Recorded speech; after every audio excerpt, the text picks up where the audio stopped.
رمضان أهلا. السلام عليكم ورحمة الله وبركاته. كل سنة وانتم طيبين ويعود عليكم الأيام بخير، اللهم آمين. وحشتوني جدا جدا جدا. أنا غادة من قناة منوعات غادة شعراوي. النهاردة جايبة لكم حلقة عن تسييح السمنة البلدي.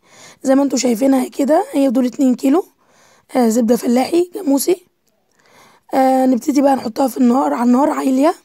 أهم حاجة تحطي الحلة تكون أكبر من الكمية اللي عندك، عشان لما تفور ما تفورش منك. تمام. وبنقعد نقلب زي ما انت شايفه كده، بنسيحها. طبعا اللي لسه اول مره يبتدي مثلا يعمل سمنه، يحاول يوطي عليها النار شويه، عشان لسه مش متمكن فيها قوي يعني. زي ما انتم شايفين كده ابتدت تسيح. انا مسرعه طبعا الفيديو كان معدي 10 دقايق، بس انا سرعته عشان ما اطولش عليكم. بصوا ابتدت تفور، وريكم ان هي بتفور اهي. طول ما انت قاعده بتعملي السمنه تلفي فيها زي بايدي كده، ما تسيبهاش خالص. تمام. تقعدي تقلبي فيها كده عشان ما تفرش منك. شايفين السمنه؟ بسم الله ما شاء الله، اللهم بارك، جميله وريحتها كانت قلب الدنيا. الزبده دي انا بجيبها من المنوفيه. اللي عايز احط له لينك الصفحه بتاعت الاكل، لو عايز اطلب له. في ناس كتير جربتها يعني، ما شاء الله عليها. شايفين بقلب ازاي؟ بس طبعا انا مسرعه الفيديو.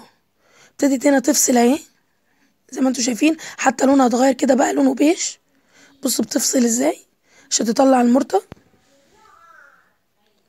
شايفين التقليب ده بيخلي البخار يطلع منها فتهدى شويه، ما تفرش لغايه ما تبتدي تفصل كده زي ما انتوا شايفين. شايفين اللون عمال يغمق اهو. طبعا في ناس بتحط لها ملح، بس دي الزبده فيها ملح، فما ينفعش احط ملح، المرطة هتبقى حادقه قوي تبوظ.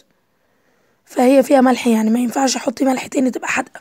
الملح بيتحط ليه؟ عشان يعني يحافظ عليها زي ماده حفظ يعني، وعشان المرطة برضك تطلع حلوه. المرطة دي اللي هي النقط البيضة دي اللي انتوا شايفينها، او هنزلها كده غامقه بيج كده شويه، عشان طبعا عمال ما السمنه بتبرد بتستوي.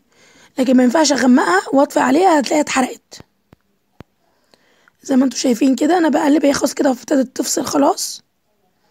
وبوريها لكم ان هي لونها عامل زي اللون الاخضر،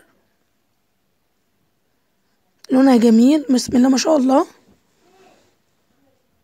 ودي المرطة اللي على الوش دي، الرغاوي دي. كل شويه اشوف المرطة اللي فيها، اول ما يبتدي لونها يبقى بيج اطفي عليها. هي كده خلاص، خلاص كده بالنسبه لي خلصت.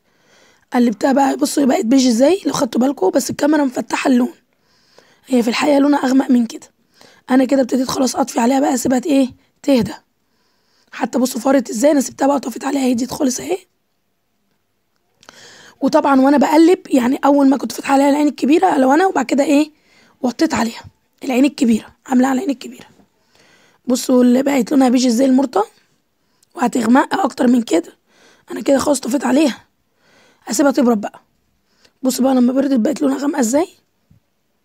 بس السمنه صافيه ازاي، بسم الله ما شاء الله، اللهم بارك، بسم الله ما شاء الله. 2 كيلو عملوا يعتبر ده بطر منه عريض جدا، هو قصير بس كميته كبيره. 2 كبار يعتبر و2 صغيرين غير المرطع.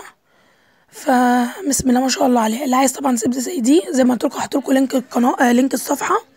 اللي عايز او يخش لي على الخاص او يكتب لي في كومنت ان هو عايز، وهتواصل معاه يعني. تمام. ويا رب تكون افدتكم برضك ازاي تسيحوا السمنه البلدي. وخدي بالك جدا الكميه اللي انت بتجيبيها، تجيبي لها حله اكبر منها عشان ما تفرش منك. وكل سنه وانتم طيبين، ويعود عليكم الايام بخير، واشوفكم على خير. ويا رب اكون كنت خفيفه عليكم وافدتكم. اسيبكم في رعايه الله وحفظه وامنه.